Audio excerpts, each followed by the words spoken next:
اللهم صل على سيدنا محمد وعلى آل سيدنا محمد. أعوذ بالله من الشيطان الرجيم. بسم الله الرحمن الرحيم. الحمد لله رب العالمين، والصلاة والسلام على سيد المرسلين وعلى آله وصحبه أجمعين.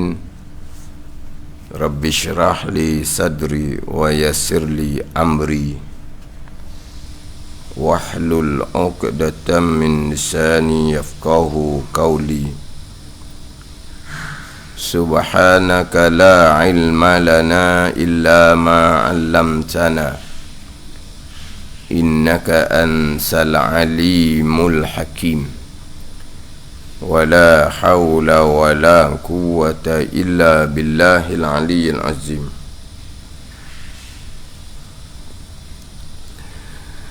Kitab Hidayatus Sibyan, muka surat 14 baris yang ke-7 daripada atas.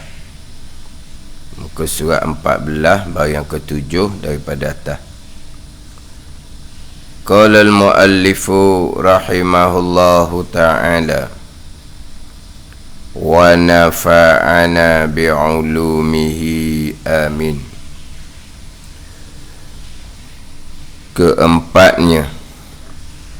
Keempat daripada 21 perkara yang membatalkan sembahyang. Keempat daripada 21 perkara yang membatalkan sembahyang. Kedatangan najis yang tiada dimaafkan akan dia akan najis.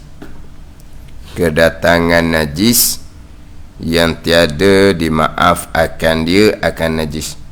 Ini perkara yang membatalkan sembahyang yang keempat.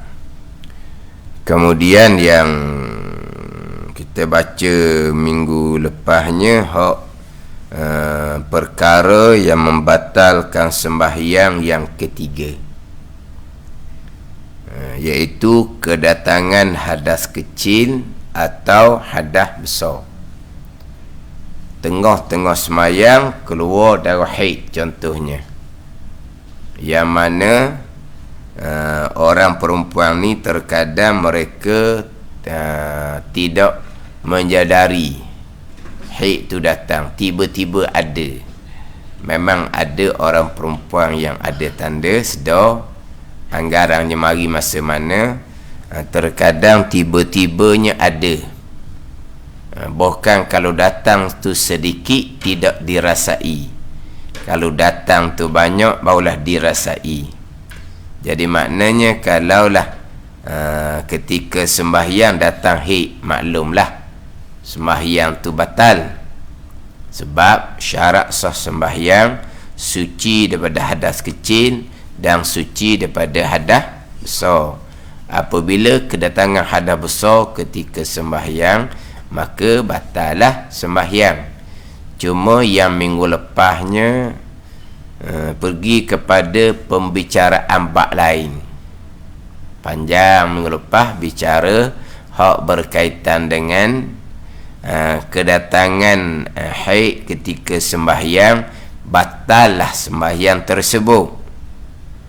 Kemudian sembahyang yang batal tu wajib tak diqadakkan kemudian apabila sudah kering haid. Tu kita panjang bicara. Ingat tak minggu lepas? Sekarang tengah sembahyang, tiba-tiba keluar darah haid berhadas besar, maka batallah sembahyang tu. Kemudian untuk sembahyang yang batal itulah, kemudian apabila suci daripada haid, sembahyang yang batal tu wajib diqadakkan ataupun tidak. Itu bicara minggu lepas. Ingat tak tu? Suka minggu lepas ni. Ni kuliah mingguan ni, bukan kuliah 2 minggu sekali, bukan kuliah sebulan sekali. Kuliah mingguan, kalau 2 minggu sekali, selang seminggu, Hak jauh laginya sebulan sekali. Hak tu kalau tanya dah ingat dah pelik. Ini hak minggu lepas baru ni. Yang mana saya panjang sedikitlah bicara minggu lepasnya. Bukan hanya haid. Saya bicara berkaitan dengan koma. Makna apa ni? Kedatangan perkara yang menggugurkan kewajipan sembahyang selepas daripada waktu semayang sudah masuk. Di awal-awal waktu semayang masuknya, cukup syarat wajib sembahyang. Islam tetap dah, baligh tetap dah, berakal dan suci daripada haid dan nifas. Di awal waktu sembahyang tu, contoh minggu lepasnya kita letaklah mudah-mudah waktu semai zuhur 1.20. Kita letak mudah-mudah waktu semai zuhur 1.20. Jadi ketika 1.20 tu dia cukup syarat wajib, maka dia berkewajipan. Faham tak ni? Tapi tidak segera sembahyang, sebab pastilah kita akan menanti selepas daripada azan selesai. Azan ni ambil masa panjang juga, 3-4 minit juga azan ni. Pada ni 3-4 minit juga azan ni. Lepas azan kita semai qabliyah zuhur pula. Jadi masa tu jadi berlalu panjang dah. Tiba-tiba tengah-tengah sembahyang fardu zuhur keluar darah haid contohnya, maka sembahyang tu batal. Kemudian hak 4-5 hari selepas daripada tu gugur kewajipan sembahyang. Pada ni selepas daripada kering haid, tu bicara lain pula. Jadi hak tengah-tengah haid maklumlah gugur kewajipan sembahyang. Tapi persoalan semai zuhur hak batal tu, kita letaklah semai zuhur tu 1.30 kita semai zuhur 1.20 masuk waktu zuhur. Orang azam 3-4 minit. Semayang pula qabliyah contohnya. Letaklah kita kata paling cepat pun 1.30 semai zuhur. Paling cepat lah tu. Cepat lah tu 1.30 tu. Setengah tak boleh main lagi kadang-kadang. Kita letaklah paling cepat 1.30 kita semai fardu zuhur. Tiba-tiba keluar darah haid. Semayang zuhur jelaslah batal. Tapi untuk zuhur tu kekal ada kewajipan. Untuk 4-5 hari kemudian tu memanglah apabila haid gugur kewajipan semayang. Tetapi untuk zuhur batal tu memanglah selepas daripada semayang 1.30 tu mari haid betul lah. Tetapi selepas daripada sudah masuk waktu zuhur, kita letaklah waktu zuhur sudah masuk 10 minit. 10 minit tu kalau kita semayang segera 4 rakaat memang teluh sangat-sangat lah, muat sangat-sangat lah. Tapi tak ada orang semayang segera sebab tunggu azan dahulu. Tapi maknanya habis azan kita kata tak semayang qabliyah sekalipun, makan 4 minit dah. Kita pun semayang zuhur segera. Kemudian sedang semayang zuhur keluar darah haid. Semayang zuhur tu batal. Tapi masa keluar darah haid tu 4-5 minit dah selepas masuk waktu zuhur, dalam keadaan kita cukup syarat wajib, iaitu suci dari haid dan nifas. Jadi 4-5 minit ni kalau semayang segera, tapi tak ada orang semayang segera ni. Kalau semayang segera 4 rakaat qada rukun saja. Ni bukan semayang ni, masa tu teluh muat 4 rakaat sekurang-kurang rukun, tak capur mak sunat. Tu letak 4 minit tu, siapa kedak 4 minit. Makna kita semayang tanpa membaca doa iftitah, sembahyang tanpa membaca surah. Maknanya semayang qada hak wajib. Rakaat tu berapa minit? 3 minit ke 4 minit ke? Jadi di awal tu teluh teluh qada rakaat zuhur, qada hak sekurang-kurang wajib. Tapi tak ada orang semayang lagi, dan tak ada orang semayang buat hak wajib saja. Tapi kita ke qada masa, teluh qada masa tu kedatangan haid, kemudian maka untuk waktu tu zuhur wajib kena qada kemudian lepas daripada kering haid. Kena faham situ. Tapi kalau tengah-tengah orang bang 1.22 haid keluar, tengah rebang haid keluar 2 minit baru. Kalau nak semayang pun tak teluh 4 rakaat yang ringan. Dia panggil 4 rakaat yang ringan. Yang ringan ni maknanya 4 rakaat hak wajib saja, hak rukun saja. Tak teluh 2 rakaat. Maka untuk zuhur hari tu gugur kewajipan, tak ada. Tak kena qada, tak ada. Tak ada ni. Kemudian saya pun datangkan juga hak minggu lepasnya, hak berkaitan dengan koma. Koma tu lawan kepada berakal. Berakal syarat wajib, lawan kepada berakal 3. Gila, mabuk, koma. Dia 3 lawan pada berakal. Syarat wajib berakal. Gila memanglah tidak berakal. Mabuk dihukum tidak berakal juga. Kemudian satu lagi koma, pengsang, dia tidak berakal juga, gugur kewajipan. Jadi sebab contohnya rebah bilik air, pengsang. Mana orang bang zuhur tu dia pun kelang kabut, masuk bilik air rebah, terhantuk kepala, pengsang. Masa orang sedang azan tu, sedang azan tak sampai lagi 4 minit. Maknanya dia pengsang tu tak teluh 4 rakaat yang ringan. Maka untuk zuhur tu tidak ada kewajipan kepadanya. Untuk permulaan ni lah, kalau dia sedar awal dalam waktu zuhur, berkewajipan lah. Pada ni. Tapi saya contoh mudah melepasnya subuh. Sebab zuhur ni payah nak contoh. Sebab zuhur ni dia akan masuk dengan asar pula. Waktu yang boleh himpun, payah sikit. Subuh mudah. Kalau dia pengsang sebelum masuk waktu subuh, dia sedar selepas daripada syuruk, habis waktu subuh, bereslah subuh tu, tak ada kewajipan. Kena qada-qada, dia tak ada kewajipan, tak ada qada nah. Tapi kalau orang sedang azan subuh, baru-baru azan subuh dia rebah bilik air dah, mungkin seminit baru.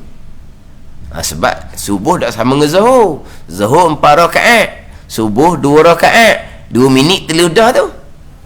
Kalau rebang lebih dari separuh dah, orang pun nak habis bang dah, bagi rebah bilik air, makan 2-3 minit dah tu. Jadi kalau sembahyang subuh 2 rakaat, qada hak ringan tadi tu teluh lah. Maka subuh tu dia kekal kewajipan. Kalau dia sedar dah waktu subuh, tak ada apalah. Dia sedar pun 7.30. Syuruk 7.22 sekarang tak silap syuruk. Dia sedar 7.30, 7.30 habis dah subuhnya.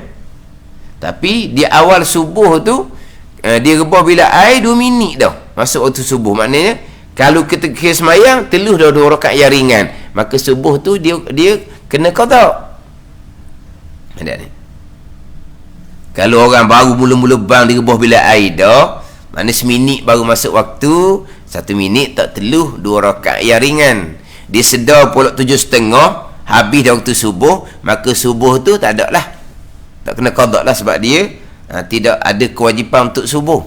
Jadi subuh mudah kita cerita. Kalau zuhur lain sikit. Hak di awal tu kita faham lah. Hak di awal tu, mana kita kata kok orang tengah bang 2 minit dia rebah bilik air contohnya, maka untuk awal tu tak ada kewajipan zuhur dia. Tapi kalau sedar di waktu zuhur, maklumlah kena sembahyang zuhur.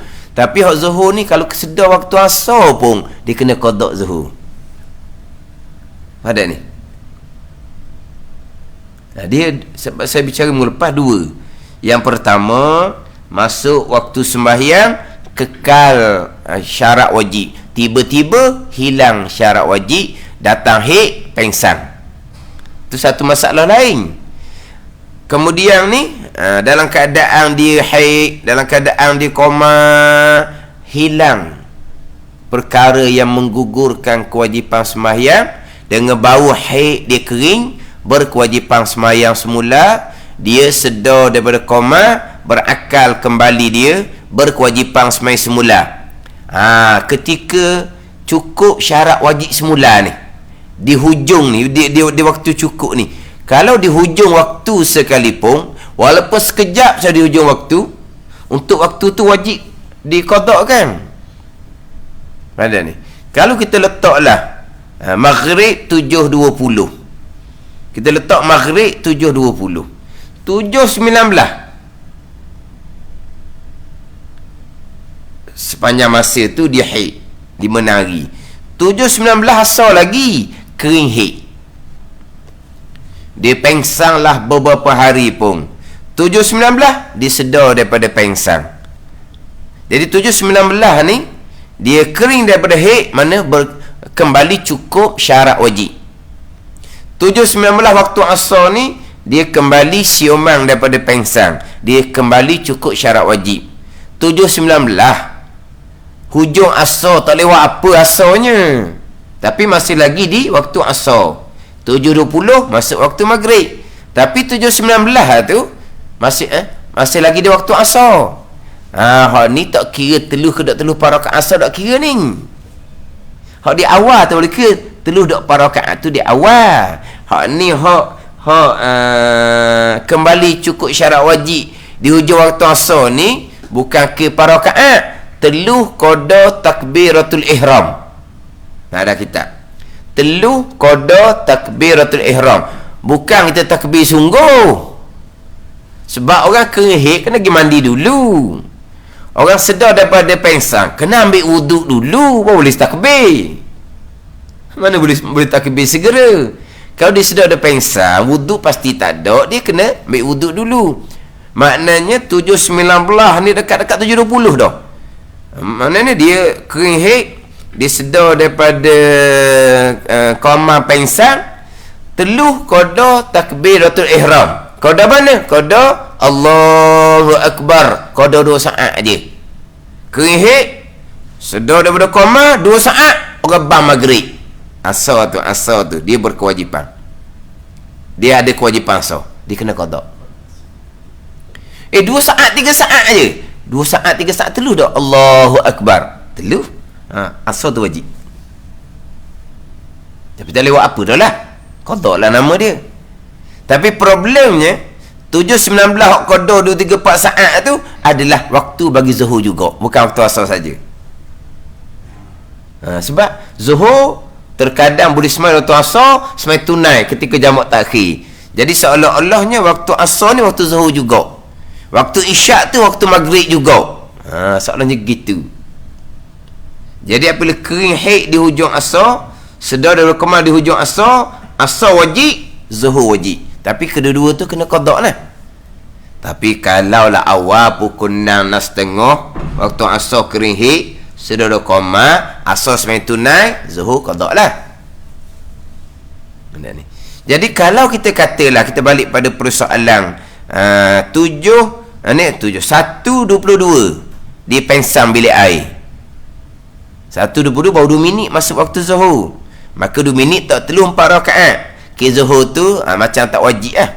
Kalau berpanjangan pengsang sampai 40 asar, pengsang lagi pada ni. Tiba-tiba pukul 5, pukul 6, pukul 7 sedar daripada pengsang, asar semai tunai, zuhur wajib kena qada. Dah tadi kata baru 2 minit baru dia pengsang dah, untuk situ memang tak ada kewajipan zuhur. Tapi dia sedar semula tu di hujung asar tu, maka zuhur wajib kena qada. Tapi kalaulah dia pengsang bila air 1.22 baru 2 rakaat masuk tu zuhur, dia sedar 7.30 malam, maka asar tak ada lah kewajipan, zuhur tak ada juga. Zuhur tadi 1.20 masa orang bang zuhur, kamu masih lagi sedar 1.22 baru kamu pengsang, 2 minit baru tak teluh para rakaat. Lepas tu sedar daripada pengsang tu habis dah waktu asar, 7.30 maghrib dah. Maka zuhur asar tak ada lah, tak ada kewajipan.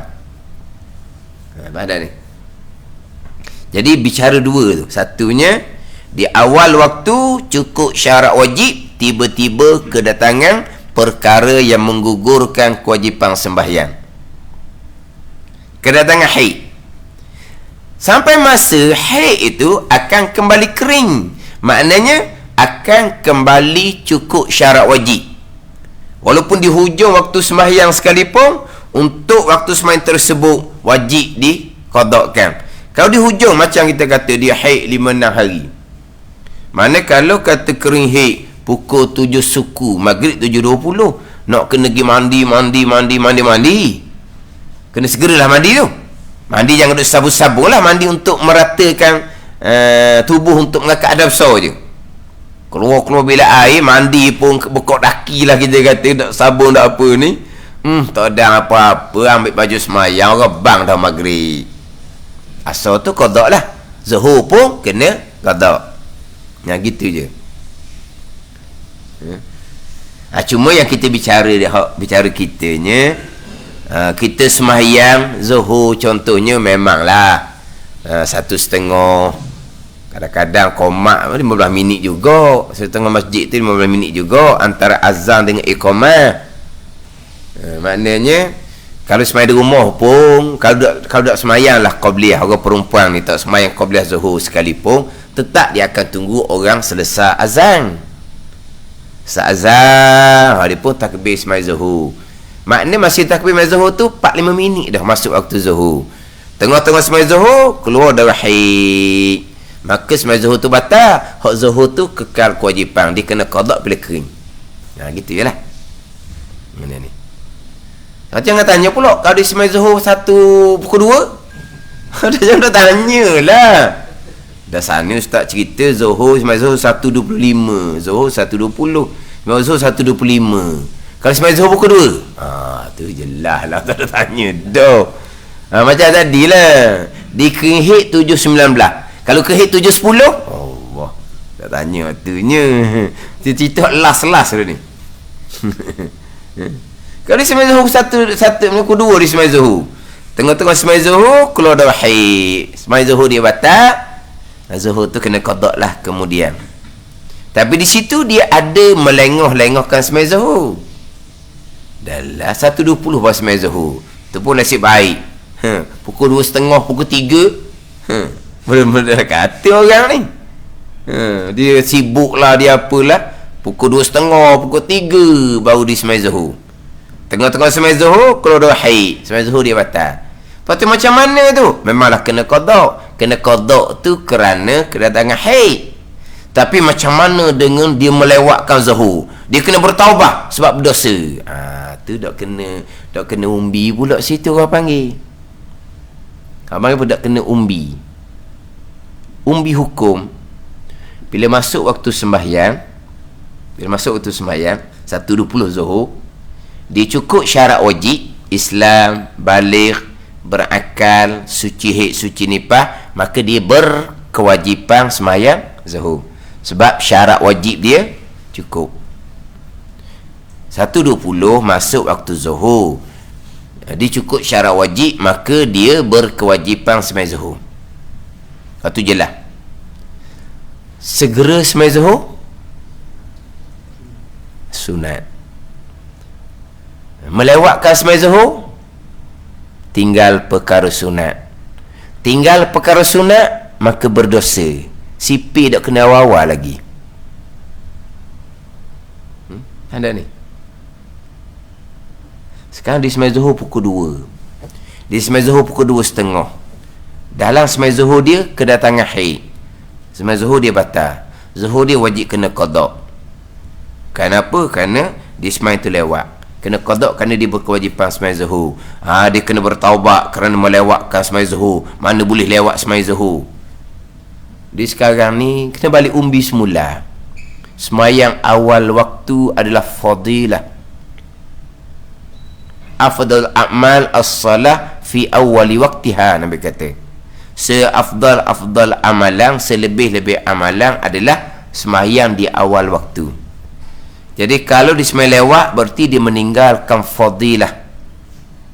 Pada ni meninggalkan perkara yang disunatkan. Pada tinggal perkara yang disunatkan, tiba-tiba berdosa, wajib kena taubat. Ambil sipir mana? Apa dia sunat? Sunat ni ma yusabu ala fi'lihi wa la yu'aqabu ala tarkih. Bunyi Arab. Bunyi Arab standard sikit tau.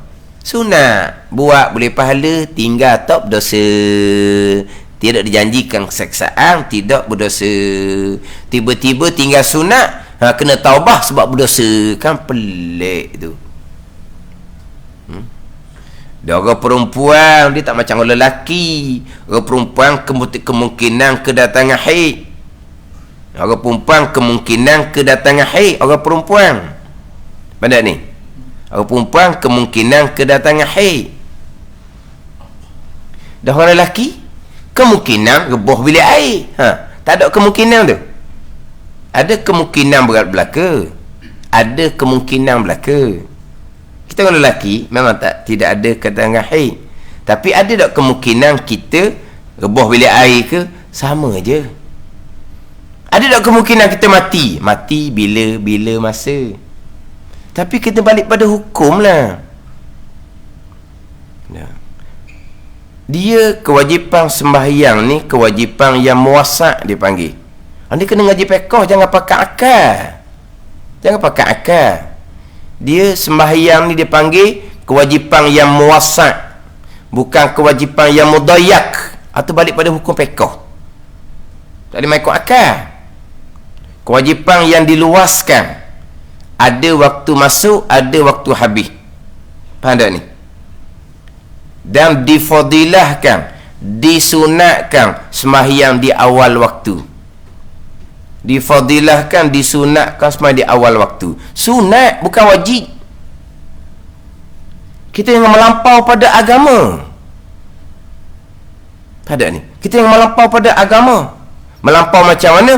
Hak sunat dia letak hukum wajib. Tu melampau orang panggil. Ada ni. Sunat lah. Kenapa hanya disunatkan sembahyang di awal waktu? Sebab sembahyang ni sepanjang masa. Dalam kehidupan kita ni ada bagai-bagai urusan.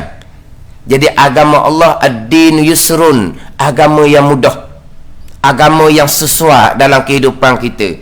Maka walaupun berkewajipan sembahyang, Allah Ta'ala mensyariatkan sembahyang ni waktu yang diluaskan. Pada waktu yang diluaskan. Jangan kita menyempitkan hukum agama. Ini punah. Orang panggil apa? Memandai-mandaikan. Itu panggil haprak dia panggil. Memandai-mandaikan hukum agama. Memandai-mandaikan hukum agama. Jangan. Kita kena ingat kembali. Ketika Isra' dan Mi'raj. Ketika Isra' dan Mi'raj. Diwajibkan sembahyang. Diwajibkan sembahyang. Jibril AS sembahyang bersama dengan Nabi 2 hari.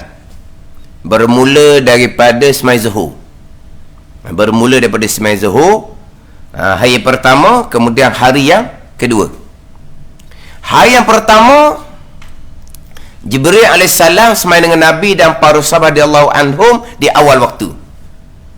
Hari yang kedua, Jibril AS sembahyang dengan Nabi sallallahu alaihi wasallam dan para sahabat radhiyallahu anhum di akhir waktu. Kemudian dinyatakan bahawa sembahyang waktunya antara yang semalam dengan hari ini. Jadi Jibril AS sembahyang di akhir waktu esok hari itu, sebab Jibril AS nak nyatakan waktu bermulanya hak kemarin, waktu berakhirnya hak hari ini. Faham tak ni?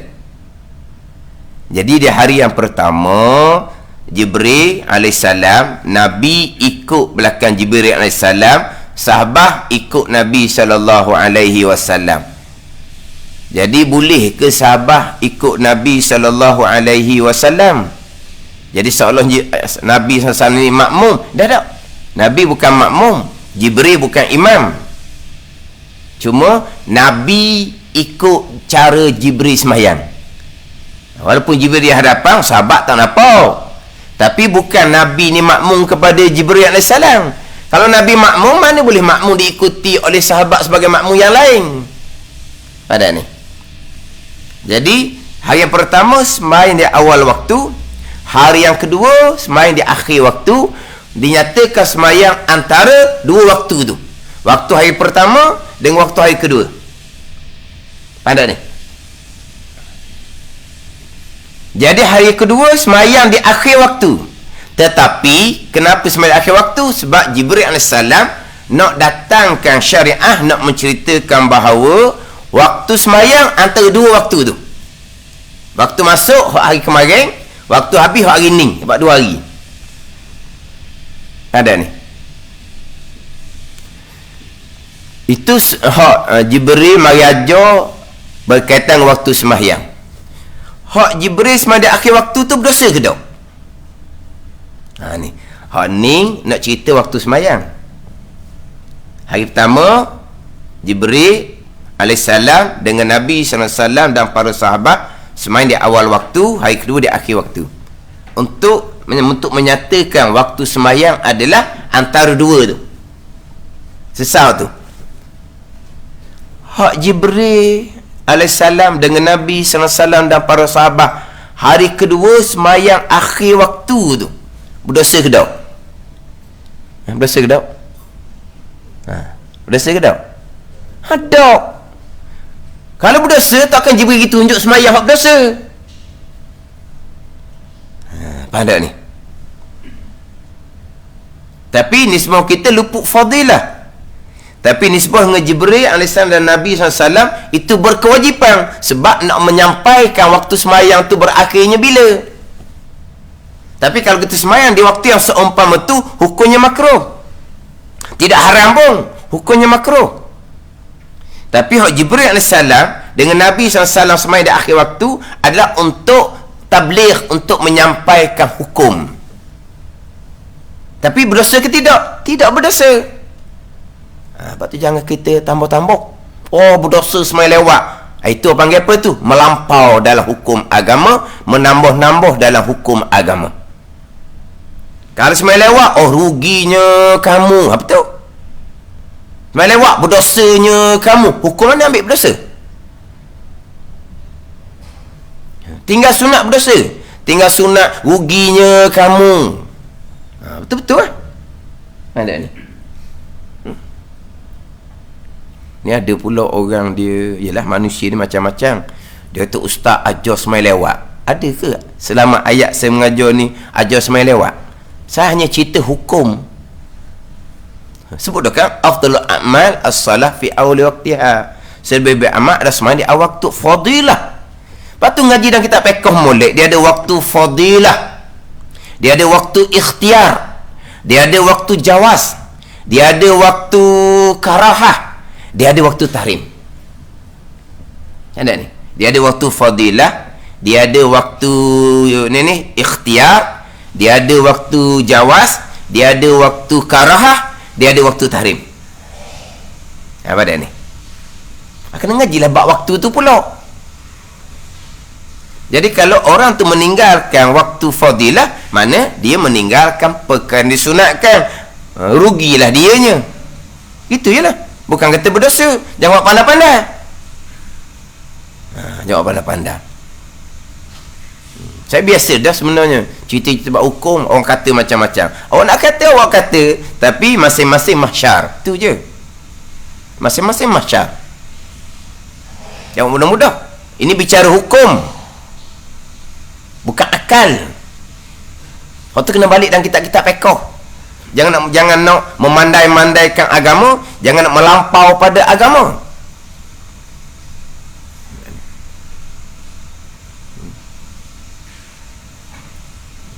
Maknanya kalau di sembahyang tu lewat, kita nak cerita hak berkaitan dengan sembahyang dia batal, kemudian sembahyang tu wajib diqadakkan.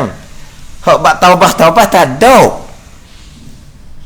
Dah dia meninggalkan sembahyang waktu, dia meninggalkan perkara sunat. Tengok dah. Mari hit dah. Sama juga orang lelaki pun.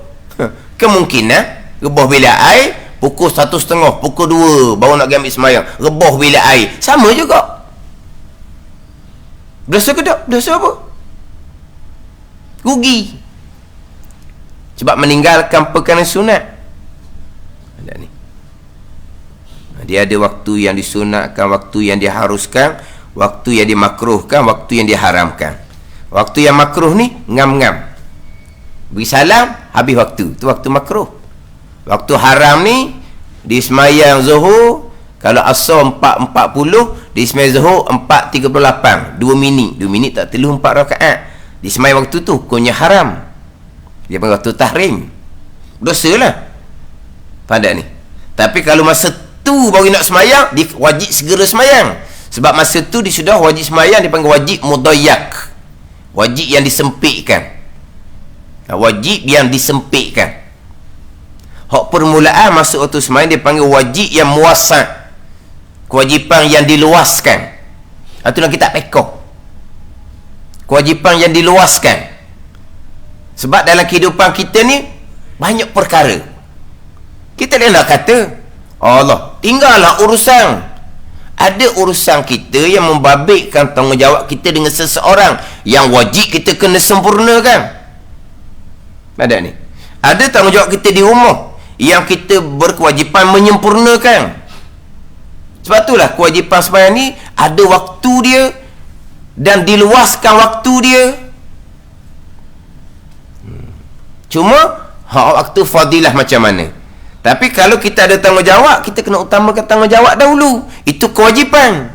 Waktu fadilah ni perkara sunat, kena utama yang wajib daripada hak sunat.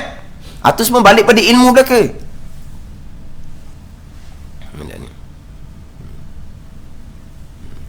Tiba-tiba mati, pukul 2 dia mati, contohnya Zuhur tak faham lagi, berdosa ke tak? Tak berdosa. Ada ni, tak berdosa. Nak berdosa kat mana? Oh, dah kalau mati pukul 2 dah malam lagi berdosa lah. Kalau gitu kau masuk waktu semuanya wajib sembahyang awal dah ke? Sebab mungkin mati 1:30, mungkin mati 1:40. Ke tak mungkin mati? Faham tak ni? Masuk waktu je standby lalu dah. Hak mana ada kerja di jabat-jabat tu tinggal belaka, tutup belaka. Sebab apa? Mati bila-bila masa. Mati je kamu belum semai berdosa kamu. Siapa ajar gitu? Dia mati sekalipun tak berdosa. Sebab dia hanya sunat bersegera. Contohnya beginilah. Contoh. Perkara yang disunatkan. Contoh. Dia puasa Ramadan, dia tak puasa lah. Haid dan nifas. Dia tak puasa. Badan ni, dia tak puasa. Habis Ramadan, dia wajib kena qada. Kita maklum. Wajib qada. Sebab dia tak puasa kerana haid dan kerana nifas. Badan ni. Qada puasa tu wajib. Bersegera qada puasa. Bersegera qada puasa. Sekarang masa bulan Ramadan dia tak puasa kerana haid, kerana nifas. Maka dia berkewajipan qada. Habis Ramadan masuk Syawal, dia berkewajipan qada, tapi bersegera qada wajib ke sunat? Sunat.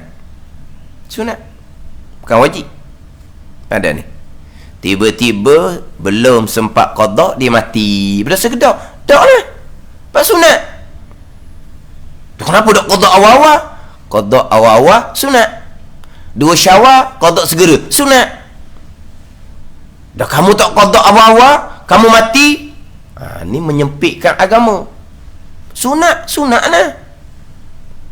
Ada ni. Belum sempat dia qada puasa, dia mati, tak ada dosa. Sama macam tadi. Masuk waktu semayang, kita cukup syarat wajib, kita berkewajipan semayang. Bersegera semayang sunat. Kita melengahkan semayang berarti kita meninggalkan perkara sunat. Rugi kita. Mati belum sempat semayang, tak ada dosa apa pun. Ini kadang pelik timbul ni. Hak berat laginya, dia ambil ayat. Ambil ayat Al-Quran, hak tafsiran salah. Tu ayat tu. Fawailul lil musallin allazina hum an salatihim sahun tu. Wailah bagi mereka yang lalai daripada semayang. Bukan lalai dalam semayang. Bukan lalai fi salatihim. Lalaan daripada. Macam mana tu? Macam mana tu? Lalai daripada sembahyang.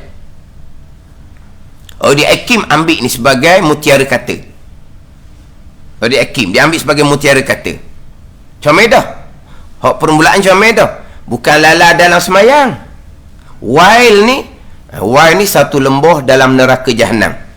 Untuk orang yang lalai daripada semayang. Lalai daripada, bukan lalai dalam. Bukan fi salatim sahun. Bukan lalai dalam semayang. Lalai daripada. Orang yang lalai dalam semayang tidak khusyuk, kepada semayang dia akan jadi kurang. Sebab khusyuk lah yang menentukan pahala semayang. Tapi khusyuk kata Imam Nawawi, ijma' ulama menghukumkan sunat. Tinggal sunat rugi orang ni, pahala semayang tak akan jadi kurang. Tapi ayat tu an solatihim, lalai daripada. Comel dah. Apa makna lalai daripada? Masuk waktu sembahyang dia lengoh-lengohkan, wailung dia bubuh. Kok mana pula? Perkara haram balasannya neraka jahanam. Ini balasan lubang dalam neraka jahanam. Perkara haram yang kita lakukan balasannya neraka jahanam. Ini bukan balasan neraka jahanam, ini wail, balasan lubang dalam neraka jahanam. Makna dosa besar sangat lah. Dosa besar sangat lah. Kenapa dia? Melengah-lengahkan semayang. Apa hukum segera semayang? Sunat. Melengahkan semayang, dosa besar. Ajaran apa tu? Ini tak betul sangat-sangat. Ada di hakim tu. Sekarang dia tak tahulah, takut tak ada dah. Salatim sahun ni lalai daripada semayang dengan bahawa orang ni masuk waktu dia buat lengoh-lengoh. Dia kata gitu. Ni wailung. Dok, kita ni tak pandai mana pun ayat Al-Quran. Kita takkan tak pandai hukum pekah. Ayat Quran kita tak pandai. Dah hukum pekah tak pandai. Apa hukum segera sembahyang? Ada orang jawab wajib. Apa hukum segera sembahyang? Sembahyang wajib. Masuk waktu dicukup syarat wajib, sembahyang wajib. Apa hukum segera sembahyang? Sunat. Semua tahu sunat. Tinggal perkara sunat masuk wailung. Kan pelik tu ajaran. Tapi dia tahu pula ustaz menggalakkan sembahyang lambat. Tu terpulang daripada orang nak kata lah. Kita hanya bicara hukum. Jangan melampau dalam agama. Jangan melampau dalam agama. Jangan memandai-mandai dalam agama.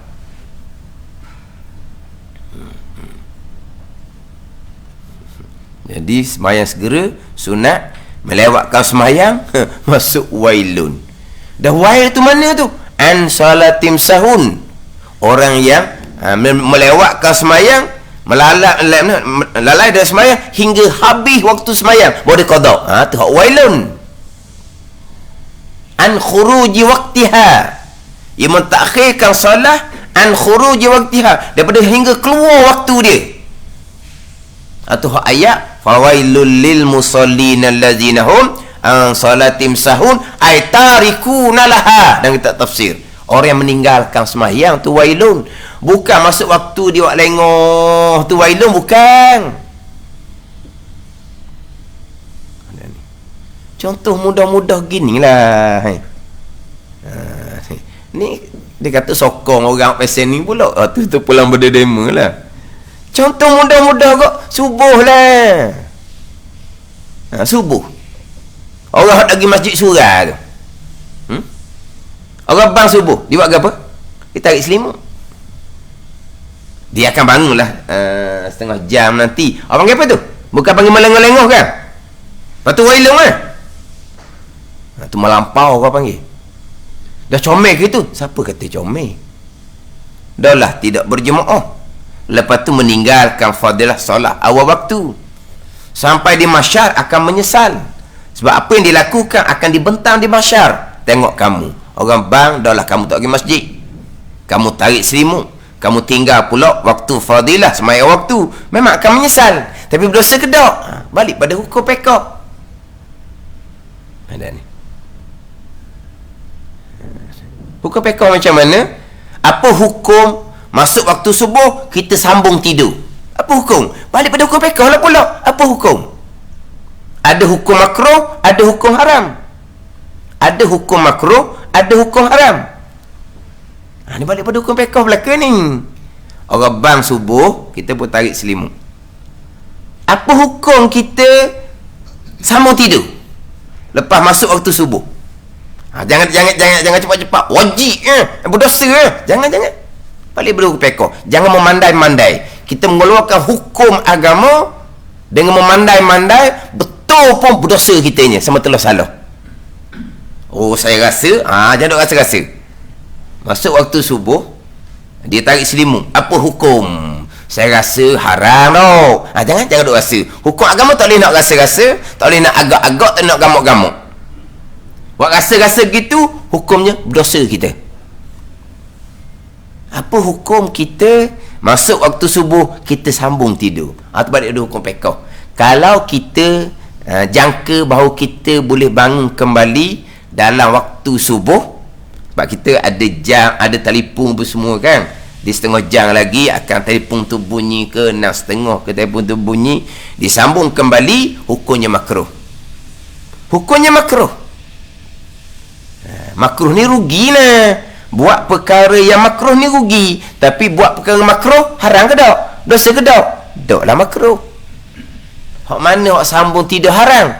Dia sambung tidur tu kemungkinan sedar dalam waktu, kemungkinan pakai lajak, sambung tu hukumnya haram. Walaupun kebetulan pukul 7 sedar 7.22 baru syuruk, boleh semada waktu tu, sekalipun disambung tu haram. Sebab disambung tu dalam keadaan mungkin sedar dalam waktu, mungkin sedar pukul 7.30, pukul 8, sambung tu haram. Tapi biasa orang sambungnya, dia boleh sedar pukul 6.30, dia boleh sedar pukul 7, syuruk 7.22. Maka sambung seumpama tu hukumnya makruh, rugi sangat-sangat. Tapi nak nampak jelas tak? Orang ini orang yang melengahkan sembahyang. Orang berjemaah di masjid di awal waktu, dianya sembahyang seorang diri waktu yang lewat. Rugi sangat-sangat. Tapi berdosa ke? Berdosa ke? Makruh sama tidur seumpama tu dah makruh, berdosa ke? Rugi. Betul lah rugi. Dia gitu. Dia buat hukum agama ni nak pakai akal, logik akal, tak kena dengan akal dia nak kata kau orang mengajar. Ni orang jahil murakkab orang panggil. Jahil tak sedar diri jahil. Jadi dia melewatkan semua itu bab lain.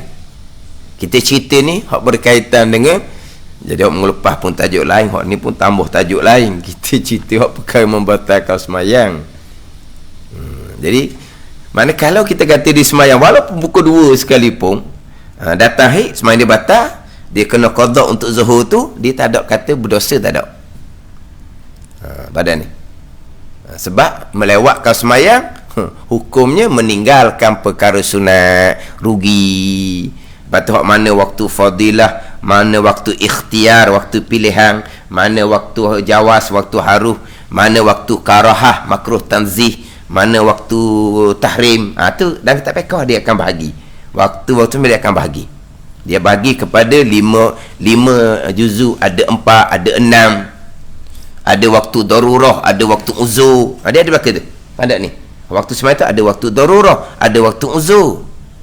Ini balik pada kitab fiqh. Dia akan bicarakan waktu masuk, waktu habis, satu bicara. Dalam waktu yang panjang tu ada dia punya juzuk-juzuk pula. Waktu fadilah, waktu ikhtiar, waktu jawas, waktu karahah, waktu tahrim, waktu uzur, waktu darurah. Dia ada waktu belaka tu. Itu balik pada kitab fiqh lah. Pembicaraan dia panjang. Tapi nak cerita orang yang melewatkan sembahyang, pukul 2 baru sembahyang zuhur, pukul 2.30 baru sembahyang zuhur. Dalam sembahyang zuhur tu datang haid, sembahyang dia batal, zuhur tu wajib kena qada. Berdosa ke dia? Tidak berdosa. Dia meninggalkan perkara sunat, rugilah dianya.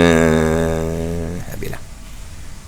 Ini ke sambung balik pembicaraan mengelepah pun bukan tajuk berkaitan dengan perkara yang membatalkan sembahyang. Keempatnya, kedatangan najis yang tiada dimaafkan akan dia. Wallahu a'lam. Bismillahirrahmanirrahim. Alhamdulillahirabbil alamin.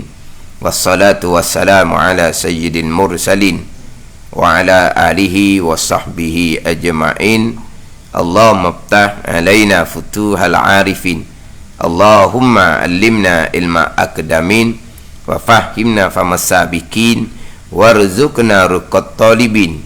Allahumma zidna ilman wa alhiqna bis salihin. Wa sallallahu ala sayyidina Muhammadin wa ala alihi wa sahbihi wa sallam. Walhamdulillahi rabbil alamin.